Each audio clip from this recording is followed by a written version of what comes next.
секунд үлдсэн байх үеэр хоёр тамирчин хоорондоо нэг клинч ингээд тэрсэн ийм байдалтай байж ах үеэр Тайсон Холифилдийн баруун чихийг нь хазаад 1 инч буюу 2.5 см орчим хэмжээтэй чихний хэсгийг нь тасдаж авсан.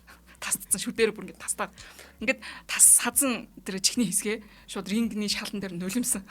Тэгээд чихнээс нь маш их цус урсаж ихсэн учраас тулааныг зогсоож исэн юм байна. Гэхдээ шүүгч нар зөвлөлдөөд эмч одоо Холифилдийг шалгасны эцэст тулааныг үргэлжлүүлэхийг зөвшөөрсөн. За Тайсноос бол 2 оноо хассан.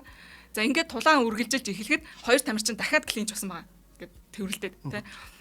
Энэ үеэр Тайсон дахиад Холифилдийн зүүн чихийг нь хадсан. Түрүүнд нь баруун чихийг нь тастаад хадсан шүү дээ тий.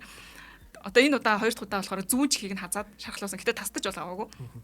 Тэгээ раунд дууссаны дараа 3 дахь удаага хадсан болохыг нь олж мэдээд тулааныг шууд зогсоосон.